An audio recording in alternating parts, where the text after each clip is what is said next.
Dahil natanggal na nga pala mga kakulit ang mga scaffolding na inilagay nila dito sa aming ipinapagawang dream house. Kaya naman ngayong araw nga na ito mga kakulit, uumpisa naman nga nila ang pagpapalitada dito sa aming ipinapagawang dream house. At ang uunahin naman nga pala nilang palitadahan ngayon mga kakulit dito sa loob ng aming ipinapagawang dream house, itong kwarto. Bali, dalawa nga lamang pala sila na nagpapalitada ngayon mga kakulit at meron nga din silang dalawang labor. Dito nga rin pala mga kakulit si Tito Raymond na nag-aayos ng mga saksakan at mga switch ng ilaw. Inuna na nga palang palitadahan mga kakulit itong kwarto ng aming ipinapagawang dream house. Para naman kapag lumipat na nga kami dito mga kakulit, malinis na nga itong buong kwarto. Para hindi na nga rin namumugmog ang mga semento galing sa hollow blocks. At kapag napalitadahan na nga mga kakulit ang buong kwarto at nalagyan na ng panara ang pintuan at bintana nito, pwede na nga namin itong tirhan at lipatan. Dahil plano nga namin mga kakulit,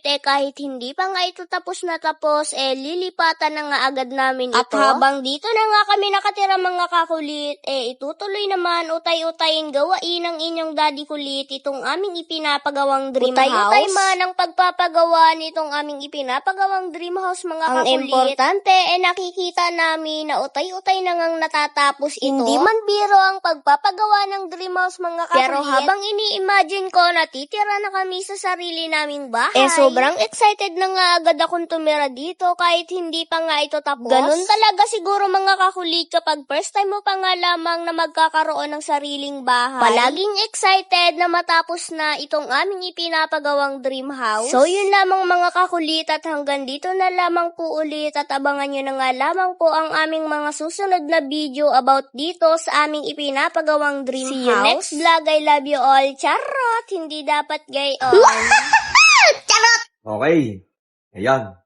Pre-tennis pinagad. O, diba? Ayan o. Diba? 150. So, bali ang bet ko nga pala dito is 100. Ayan. Okay, 20. Be responsible. Uy, ang laki nun. 2-4. Be responsible lamang ha. Ang larong ito is para lamang sa 21 years old pataas at bawal ito sa 21 years old pababa. At syempre, ang itataya mo lamang dito ay yung kaya mo lang mawala. At para lamang din ito sa may mga extra income. 100. Yun, yan ang napanalunan ko agad ngayon. O, diba? Yan.